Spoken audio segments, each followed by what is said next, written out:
morning. This is Horizon's Middle East and Africa. Our top stories this morning.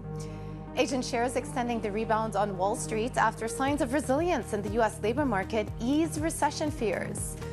The U.S., Qatar and Egypt call for a new round of ceasefire talks on August the 15th as the region braces for a possible attack by Iran. American F-22 fighter jets also arrive in the Middle East. Plus, we speak to the CEO of Middle Eastern supermarket chain Spinneys on earnings and regional expansion plans. And it has just gone 8 a.m. across the Emirates. It is Friday, everybody. We made it to the end of this very bumpy week for markets. I'm Joanna Versace in Dubai. Let's get you caught up on some of the price action because we did see, once again, a better end for Wall Street yesterday with the S&P and NASDAQ ending up in the green. The S&P actually posting its best day since November 2022. This has been a week of superlatives, but we have seen a rebound for the week. However, the S&P is still tracking losses. I'll get to that in a moment. But the catalyst yesterday were those better than expected initial jobless claims. Now, remember, one of the negative catalysts for markets was if you rewind back exactly to a week ago, the NFP number disappointed. That uptick in the unemployment rate really sent fears through the financial system, concerns about the state of the U.S. economy. But what we saw yesterday was actually better than expected data on the labor market, assuaging some of those concerns, which is why we saw a rebound for stocks. That's continuing into overnight session as well. So the close for S&P up 2.3%, best day since November 2022. NASDAQ up 3% as well, seeing a good rebound in tech stocks. Semiconductors up about 7% in the last couple of days. NVIDIA up 7%, Intel as well up 8% in yesterday's trade. So again, some recovery coming through there. And even right now, the Asia Pacific MSCI also up 1.7%. Some better data coming through from China as well. CPI there surprised to the upside. Again, signaling that maybe we are in for a bit of a boost when it comes to domestic demand there. And then Brent, we've been tracking very closely this week. We're back up to $79. So we got very close to 75. It has been a week of a turnaround roller coaster ride for all of these assets. Oil definitely in the eye of the storm.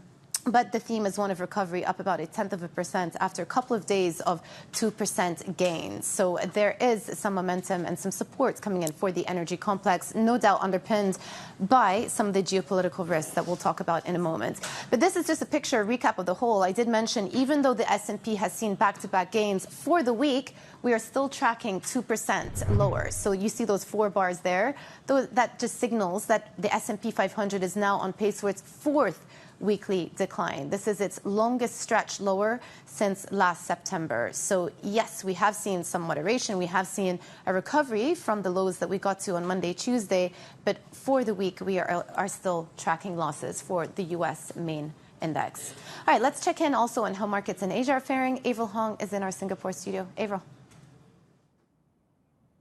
Yeah, Jumana, we're seeing Asia stocks in rebound mode on the back of those U.S. initial jobless claims numbers as they ease some of the concerns about a recession in the U.S., prompting traders to pare back their aggressive bets of Fed easing. That is fuel for the Japanese stocks especially, which could be heading into a long weekend with some gains. The Nikkei climbing as much as 2.4% earlier in the session. And it's also roughly where we were before Monday's onslaught. Some gains on the China indices as well. Let's flip the board, take a closer look at what we're seeing in the FX space, because there was a bit of weakening in the Japanese currency against the backdrop of what we are expecting from the Federal Reserve. It is firming up a little now, pulling away from that roughly 148 level that it hit earlier in the session. But this is also the first weekly loss for the Japanese yen since late June. I also wanted to highlight what we're seeing on dollar China, because as we see it coalescing on offshore and onshore around the 716 level, the signal that we got from the PBOC today is that they might not want the Chinese currency too strong with the economy in the state that it is. And indeed, we got the fix from it at 714 for a second day. This is something we haven't seen since November last year. China CPI numbers, they look better than expected, but if you look under the hood, that 0.5% is still weak. Core CPI actually fell. So might not be wise to be reading too much into the China data just yet. Joanna. Yeah, very interesting points there. Even though we're talking about that headline CPI print out of China, core CPI is still negative. And then also interesting, Avril, that dollar yen is actually negative for the week. So there you go. We have moved a long way throughout the course of these 5 trading days. On to the Middle East now. The U.S., Qatar and Egypt are calling for a new round of ceasefire talks next week between Israel and Hamas. The Biden administration says it doesn't expect an agreement to be reached, with both sides holding firm positions. Now, it comes as the Israeli military orders a new mass evacuation around Gaza's second-largest city, Khan Yunis, saying its forces will soon operate there. Meanwhile, U.S. F-22 Raptor warplanes have arrived in the Middle East in a show of force meant to deter Iran and its proxies from attacking Israel following the assassination last week of a top Hamas leader in Tehran. So for more on this, Bloomberg's John Herskovitz joins me now from Tokyo. Let's just start with that big announcement that it looks as though these ceasefire discussions are going to take place on August the 15th next week. What are expectations for actually getting a deal across the line? It seems that when the actual meeting is held on the 15th, the U.S. is kind of downplaying expectations that there will be something signed. But there's also talk that the sides are moving closer together, that there could be something done, some sort of interim agreement or something going forward that would be seen as progress, especially as tensions are on the rise with the fear of an attack by Iran or its proxies on Israel. Now, the basic stumbling blocks are still there. The position of the Netanyahu government hasn't changed publicly, neither has it of Hamas. So what can actually be achieved remains to be seen.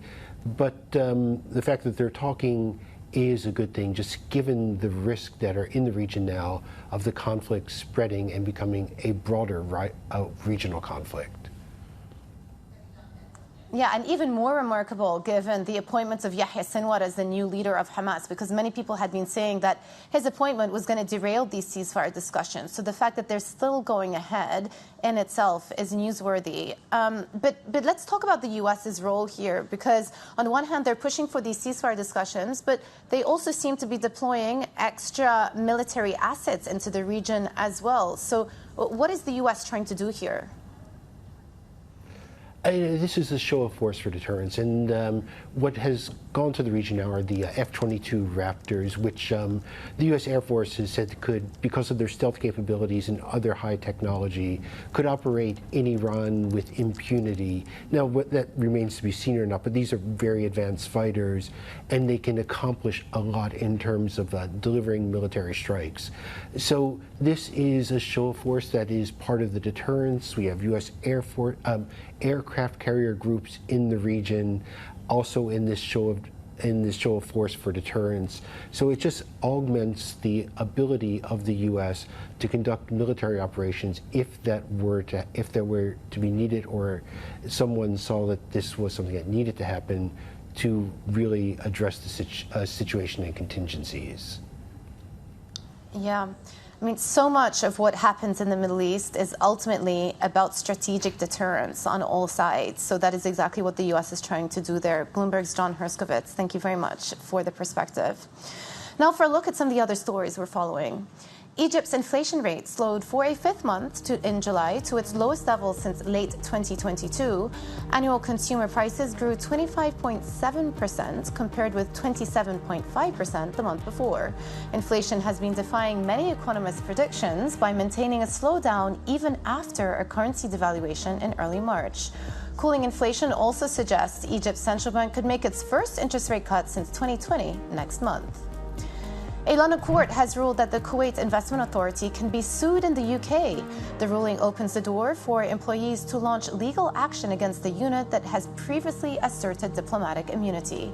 The finding was part of a case brought by former Chief Executive Officer of KIA's London outpost, who sued for unfair dismissal after he claimed he was let go for blowing the whistle on the fund's allegedly unlawful practices. But despite the ruling, the judge said that the former UK head was considered a diplomat and dismissed the case. Still ahead, stocks rebounding as recession fears ease. We break it all down with Paul Gambles, co-founder and managing partner at MBMG Group, next. This is Bloomberg.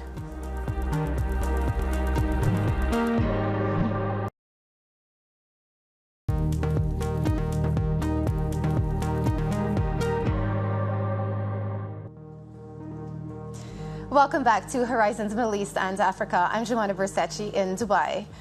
Now, stocks rebounding after signs of resilience in the U.S. labor market ease concerns about a recession. Richmond Fed President Tom Barkin says the central bank still has time to assess whether the U.S. economy is normalizing before it needs to act. I think you've got some time in a healthy economy to figure out whether this is an economy that's gently moving into a normalizing state that will allow you to, in a steady, deliberate way, normalize rates, and stick the landing, if I could use another balance beam analogy. Or, is this one where you really do have to lean into it? All right, so much to discuss. Let's bring in Paul Gambles, co-founder and managing partner at MBMG Group. Paul, it's great to see you again. Great to chat. It's been a long time since I last spoke to you, so I'm going to start off with a very open-ended question about where you see the macro narrative heading now. What stage of the cycle are we? So I think for a while, we've been in very late cycle of this stimulus funded, boom and bubble, and it's created all sorts of really uneven effects across markets, across economies, and I think the real problem is that what we saw last week was the kind of BOJ action. It was really kind of like shining a searchlight, just a kind of wave that went across everywhere, and it brought into vision some things that are pretty unpleasant that people have been trying to ignore for a long time, including most obviously the state of the U.S. labor market. But that's really a reflection of a slowing and almost imminently recessionary U.S. economy. So all of that people have been sort of trying to avoid, trying to ignore, and suddenly it was brought into focus. But now it's as if the searchlight beam has moved on, and for the last few days we've been able to get back to ignoring it again. Yeah, but it is interesting to piece it together in line with what the commentary has been from some of these Fed officials. Fed Barkin saying it may be the time to start normalizing. And then the question from here is, are we looking at a normalization of interest rates back to, say, more normal neutral levels, or are they going to be cutting because this is the beginning of a recession and a hard landing? Yeah, exactly. That's the key question. And I think the point is that this isn't the time to be normalizing. The time to be normalizing was probably about a year ago. Certainly, no later than the start of this year. They in our view, they missed the last exit, and because of that, that means that the cuts are going to be faster. They're going to be sharper. When they happen, they're going to it is going to be reactive, and it's going to be reactive to a rapidly worsening situation. So it makes me laugh when we hear Fed commentators sort of talking about it as if they have some sort of control over this. This is inflation was entirely a Fed policy mistake, and recession is going to be a Fed policy mistake as well. And yet they still pronounce about these things as if they've got some level of control, and the markets buy into that. They sort of accept that the Fed have it under control until it becomes apparent they don't. So no, we think it's too late. They've missed it, and they're going to really have to overreact because of that. Where does inflation end up landing, though? Because it wasn't that long ago, post-COVID, post the energy crisis, after the beginning of the Ukraine war, that people started talking about inflation being structurally higher in years to come. And yet, if you square it up against what you're saying and the fact that the Fed and other central banks will be forced into a deeper cutting cycle, where will that leave inflation ultimately? Are we just in for, in your mind, years and years of a stagflationary environment? I think stagflation is a possibility. I think the problem is that the inflation genie was let out of the bottle. It was entirely confected. You have to remember that it all came about because of central banks forcing money into consumers' hands at a time when the supply chain was still jammed up. So it was a really sort of glaring policy mistake to do that. But it's not something that just goes away organically. The minute that you cut back on the stimmies, inflation doesn't just go back in the bottle. So I think it's there's always a saying that the last yard is always the hardest with inflation. But I think the fact that we've got so much in the West, we've got so much disinflationary pressure now. The rate of inflation having fallen so fast, I think the stag part of it is a lot more worrying than the inflation part of it. So where do you want to be positioned then, Paul? That's the million-dollar question. There are many very heavily populated, concentrated stocks and positions that really took a bit of a beating this week, though some of them have come back. Where can you be to protect yourself against the macro headwinds that you just described? So we've had a really good week. I mean, we were very heavily, we've been saying this for some time, we've been increasingly buying into long-end treasuries. We've been increasingly buying into yen. I mean, to us, 160 on the yen was a real sort of flashing signal. We've been buying in, below that, but 160 was a time to really fill up on yen. And actually, if anything, we've been taking profits this week because it didn't seem to us that this was the beginning of the correction. It just felt like it was a bit of an accident. And that we'll probably get a run maybe to the end of the year where risk does go back on and people do put the blinkers back on and ignore it. So if you're brave enough and you're smart enough, then yes, you can play the momentum stocks. You can go and take some kind of view that Nvidia at 15% cheaper is somehow a good buy. I don't think I'm either brave enough or smart enough to do that. So we're just very happy to take profits on the treasuries, on the gold miners, on the yen. But basically, they remain our sort of core positions to hedge against risk for from now onwards, and we'll probably be topping up again because they're heading back. Yeah. We see yen heading back towards 150. That's a great buying opportunity. We see treasury yields heading slightly higher. That's a buying opportunity. And if gold miners came off a little bit more, they'd be a buying opportunity as well. Yeah, very clear. Let me just end on the yen then, because actually my colleague was just pointing out on the week, the yen is actually weaker versus the USD. We're almost back at 148 now. Yeah. Do you think that the Bank of Japan will be able to push through another hike after the volatility we saw this week? Yeah, I think they'll kind of have to at some point. I mean, I think the key point is that the differential, the yen-dollar interest rate differential is going to widen. Whether that widens, from 10 bip points hike by the BOJ, more bodge jobs as we call it, or whether it comes about from Fed rate cuts, which is, it's always been our position that the greater component of the differential was going to come from Fed cutting rather than from BOJ hiking. So I'm not over focused on whether BOJ do hike again or not. I'm more interested in when the Fed actually start to catch up with the fact they're so far behind the game and they start cutting rates, and that gives the yen a boost. Yeah, that makes sense. So, all eyes on, Jackson Hole first, and then that September Fed meeting. Paul, thank you so much. It's great to chat to you again. Exactly. Paul Gambles, co-founder and managing partner at MBMG Group. Thank you. Now, coming up, how economic cracks in U.S. Swing states could prove to be a political obstacle for Kamala Harris in her showdown with Donald Trump. Details and our big take coming up next. This is Bloomberg.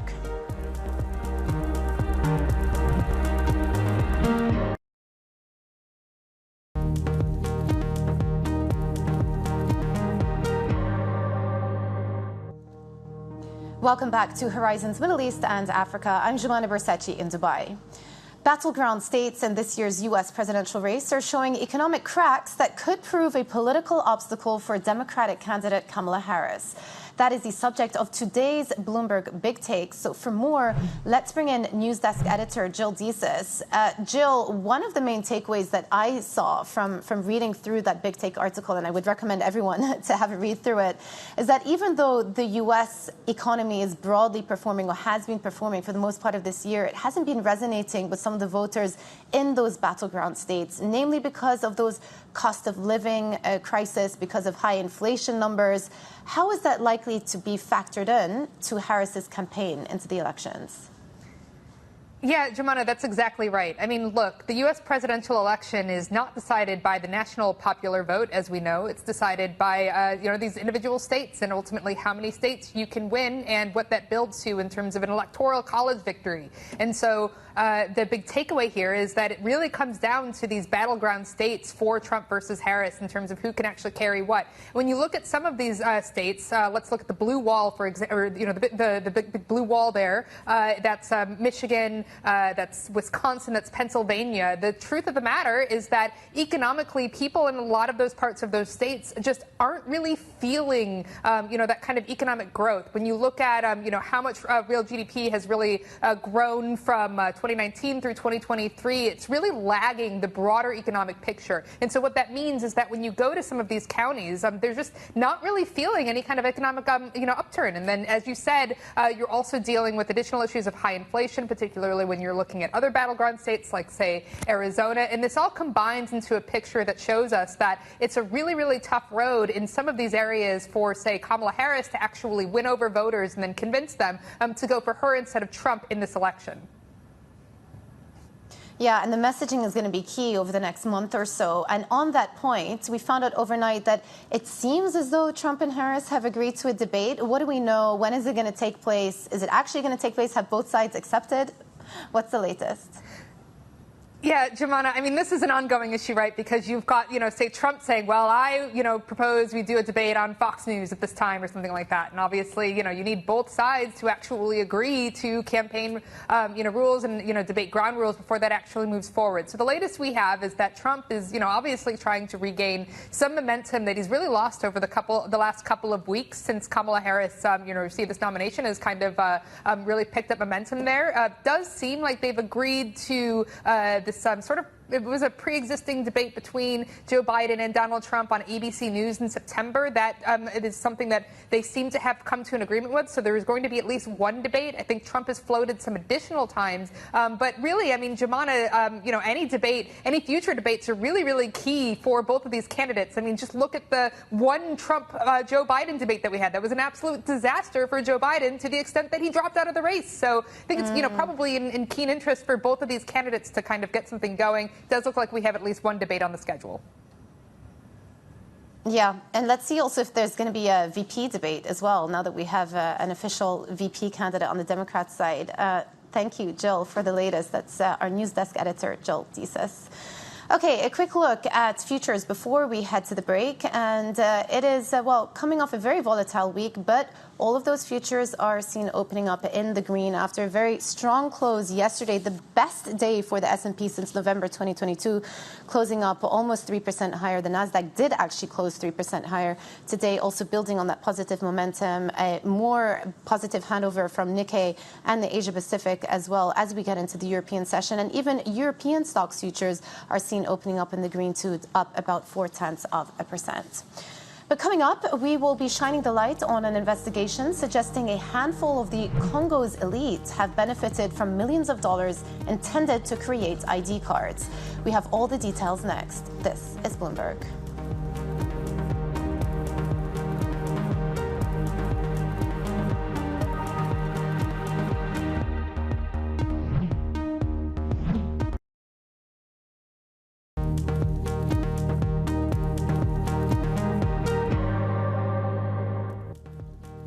This is Horizon's Middle East and Africa, our top stories this morning. Asian shares extending the rebound on Wall Street after signs of resilience in the U.S. labor market ease recession fears. The U.S., Qatar, and Egypt call for a new round of ceasefire talks on August the 15th. As the region braces for a possible attack by Iran, American F-22 fighter jets arrive in the Middle East. Plus, we speak to the CEO of Middle Eastern supermarket chain Spinneys on earnings and regional expansion plans in a short while. Well, it's just gone 8:30 a.m. across the Emirates. I'm Joanna Versace in Dubai. The big catalyst for markets yesterday were those better than expected initial jobless claims. So much emphasis on the U.S. labor market after those NFP numbers that came through last week. That was the catalyst for the downtrade on Friday and on Monday. But what we saw yesterday was better numbers on the jobless claims side of things, which is helping to allay some of those concerns about the weakness of the U.S. labor market. We did see a very strong close for S&P yesterday, up 2.3%. The Nasdaq up 3%. It was actually the best day for the S&P since November 2022. And we saw a strong rebound across all of those tech names, Magnificent Seven getting some love again. The likes of NVIDIA up 7%, Intel as well, one of the stocks that got badly beaten down early on in the the week, up about 8% yesterday too. So some recovery coming through in U.S. stocks. Overnight, the theme has continued with Asian stocks, MSCI Asia Pacific up 1.5%. And then keeping a close eye on the energy complex, Brent is back up to $79. We were around 80 before all of the gyrations of the week happened. So it's almost as though nothing happened for some of these assets. But not the case, because if you switch over, you'll see that even though we have seen a recovery for the S&P the last couple of days, for the week, we're still tracking losses of about 2%. So this is actually the fourth week in a row that we're tracking weekly losses, and that hasn't happened since September of last year. So I don't know if there's anything to read from this, but bottom line, it does tell you that perhaps we had got to some high, lofty valuations, and this is, after all, a healthy correction, which is what some market pundits are saying. All right, let's get further information on how these markets in Asia are trading. Avril Hong is in our Singapore studio, and we've been talking about the positive momentum from Wall Street. How is it translating to some of these Asian stocks?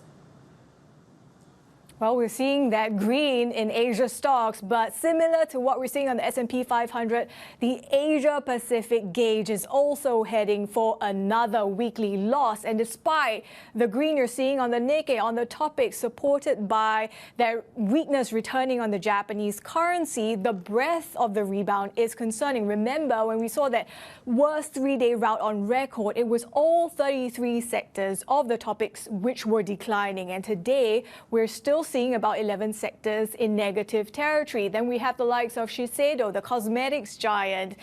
From those earnings, first half losses, it's seeing its worst two-day rout since 1975. And this is against the backdrop of weak demand out of China. So the breadth of the rally here, certainly something that is still a concern going into a long weekend in Japan. Flip the board. As I talk about the lack of Chinese demand, that is something that's showing up in the China data today as well. Those CPI numbers look better on the headline print, but the core ones still flashing concerning signs as they fall. And those data points, I think, are fueling expectations of policy easing from Chinese authorities. That is really what's underpinned the rally in Chinese bonds in the past year. Today, you're seeing the sell-off, but I think this is more to do with Chinese authorities' concern about the bubble in bonds and how they're stepping up, ramping up the fight against the rally in Chinese bonds. Jumana. Avril, thank you so much for the overview. And of course, we're keeping a close eye on some of those CPI prints coming out of China.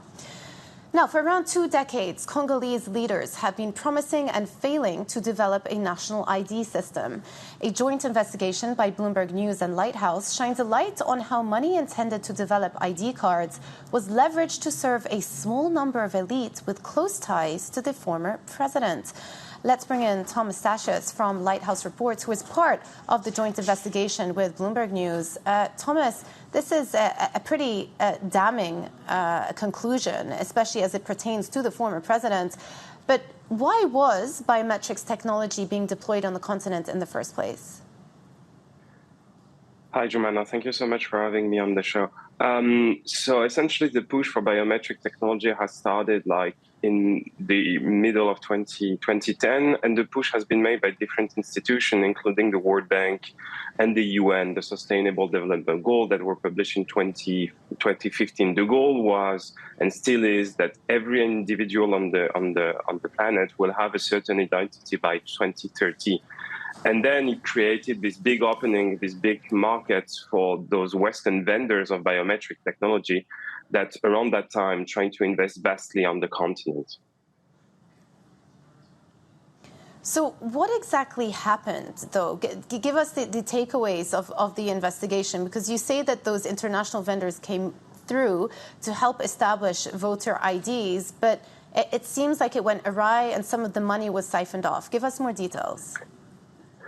What happened and what we demonstrate in this investigation published by Bloomberg and in partnership with Lighthouse Reports, the investigative outlet I'm working with, is essentially in 2014, former DRC President Joseph Kabila was approached by a Belgian company called Semlex in order to print both the passport and the ID card. And the ID that Semlex at the time sold, if I may speak this way, to Joseph Kabila was that an expensive passport around $185 with essentially helped to subsidize the creation of an ID card system, which is a very expensive system, especially for a population in a country like Congo, which is vast and vastly populated.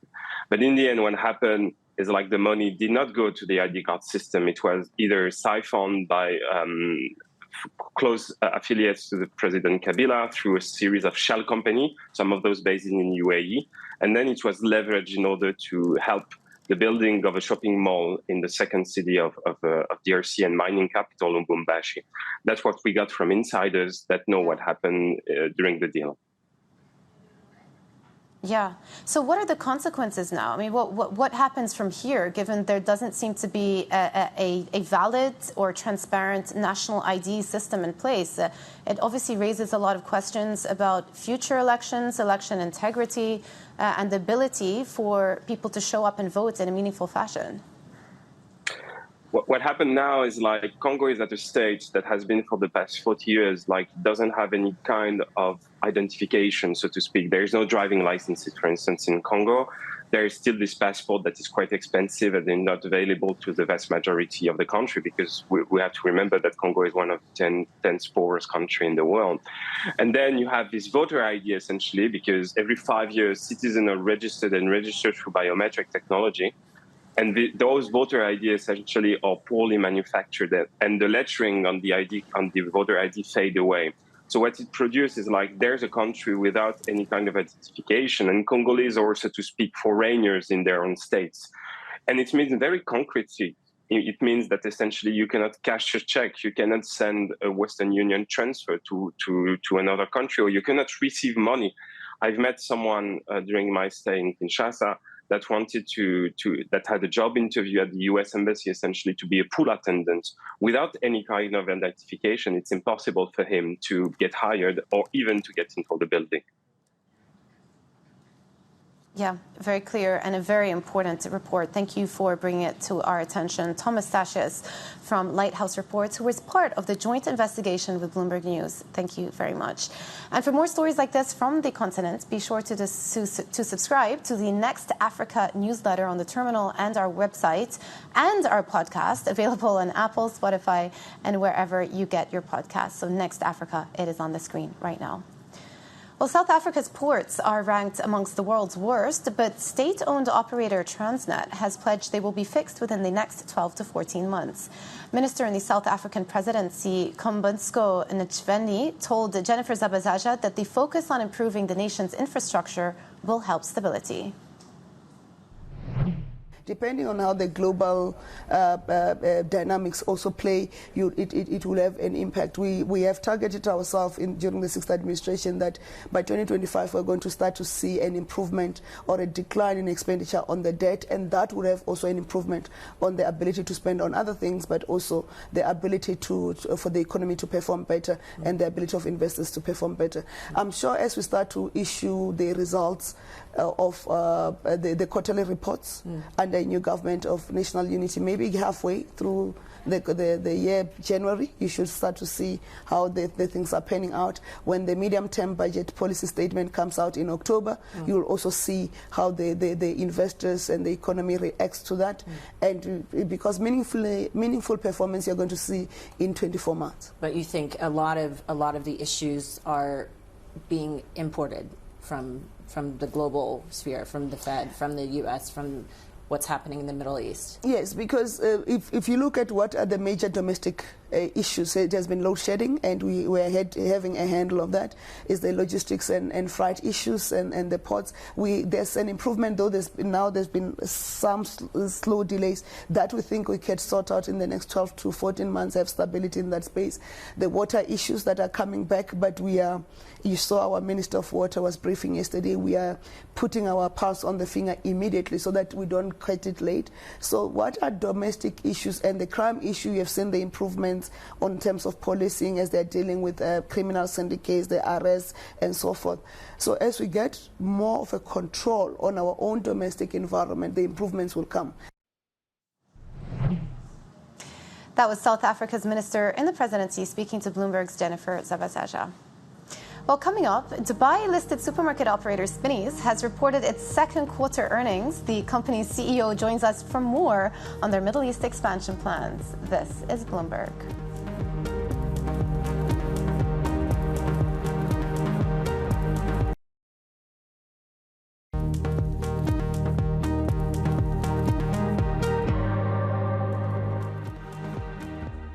Welcome back to Horizons Middle East and Africa. I'm Jumana Bersachi in Dubai.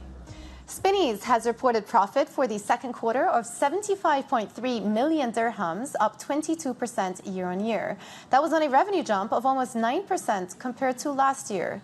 The Dubai-listed supermarket operator says growth was driven by like-for-like sales and the opening of 4 new locations. Really happy to say that Spinneys CEO Sunil Kumar joins us right now. Good morning to you, sir. Well, it sounds like you have produced a great set of results. Talk us through where the strength is coming from. Thank you very much for taking me, Jumana. I'm very pleased, actually, to come and communicate and talk about the Spinneys because we had a fantastic result. And this is the first time we have achieved a historical revenue numbers of 1.6 billion for first half of 2024. And this was possible because we grew by 10% of our like-for-like growth. And there are set other contributors which I wanted to highlight. One of the things is we got almost a 9% customer growth, means our transaction grew by 9%. When you look at the food retailers always likes to have our transaction growth. That itself reinforces what the strategic commitment we have done for our customers are paying off. We want the customers to come quite often to the supermarket, and we retain those customers. At the same time, we have got new customers by adding our 4 stores. Yeah, so let me pick up on that number. You say 9% customer growth. What is driving the gains overall? Is it volume expansion, or is it margin expansion, or is it a combination of both? It is a combination of the small elements of the business. I wanted to highlight a couple of things here. One, we are a fresh food retailer. Our fresh food growth, if I'm looking at it, our private label as well as our fresh food growth, almost a 250 base point improvement we have taken compared to 2023. Likewise, our private label products range, we got a 210 base point improvement. So these 2 elements actually telling us that the customers like and appreciate what we give to our customers. That is one aspect. And the other one, we don't want to fight gravity. We wanted to ensure that we are where the customers are. So our e-commerce sales grew by 22%. Almost 14% of the revenue is coming from e-commerce. Yeah. Let me ask you about costs. One of these stories that we've been tracking very closely over the last couple of months are those shipping attacks in the Red Sea. And I wonder to what extent that is pushing up costs for a retailer like yourself, and whether the industry as a whole has adapted to some of those shocks that have come through. It is a very good question, Joanna, because one of the reasons why when we are dependent on internationally sourced products, because we have internationally sourced products. We are sourcing from 44 countries, almost 750 suppliers. We have to deal with it. And the supply chain capabilities is one of the crucial elements of our success, and it is an efficiency game. So you have heard the Red Sea problems, and we have been navigating around the Red Sea challenges since last 1 year. And for example, a shipment which is supposed to come from UK or Europe normally takes 15 to 25 days, but now it takes almost 40 days to reach the product. Now, that's one of the challenges we faced, and we navigated really well. And at the same time, inflation, as you mentioned, inflation also one of the elements which was a challenge for the retailer. How we navigated around this, one, we have an ability to bring the products range from any hemisphere, whether it is southern hemisphere or northern hemisphere, because we are utilizing our sourcing capability and sourcing offices. And at the same time, we have built a fantastic production facility in UAE. So we can bring the assortments and the ingredients from all over the place, which is conducive for running an efficient way. We are very conscious and we are very much aware of the inflation. So we don't want to park on the inflationary adjustments to the customers, but we are responsibly looking at the pricing. Yeah. Well, one of the other big milestones, I would say, of the quarter is that you have opened up a store, the Strata store in Riyadh in Saudi Arabia. Tell us more about your expansion plans there and how it's gone so far. What's the reception been like? We have 9 days revenue from the last quarter H1 numbers. We are so much happy, and the expectations what we have, it is gone beyond our expectation. Customers are so thrilled, and customers are warmly welcome a new, different dimension for a supermarket. Because we haven't compromised the same value proposition what we have been serving in UAE. We never compromised it. And customers are so much happy with what we have done. We got almost a 6.8 million social digital reach on the first day of opening. And it was possible because customers were excited. And our strategic commitment for enhancing and getting the foothold in Saudi itself is saying that we can actually speed up our opening stores in Saudi Arabia. Our second store is coming in October, and thereafter we will have another 2 more stores. Okay, that's good to know. Final question to round things up, because you spoke about this, about your e-commerce penetration. 14% of your total revenue is coming from e-commerce. What is your target for that number? No, it is a tricky question because we have a physical brick and mortar stores where we want customers to come and enjoy the experience and service which we provide in a brick and mortar stores. But at the same time, as I mentioned earlier, we don't want to fight gravity. We wanted to go to the customers where they are. So if there are no customers, there are no physical stores available in any neighborhoods, we wanted to serve those customers. So we will be looking at it growing, and if it is an evolution, we wanted to speed up that e-commerce solution. We also launched our swift delivery, which is called Spinneys Swift, 60 minutes delivery for our customers. And we are looking at an evolution of this service and the process going forward. Sunil, thank you so much. We really appreciate you coming on the show and answering some of the questions that we have around your earnings. Sunil Kumar, Spinneys CEO. Now, plenty more ahead. We will be back in just a couple of minutes talking through some of the major moves in markets. This is Horizons Middle East and Africa.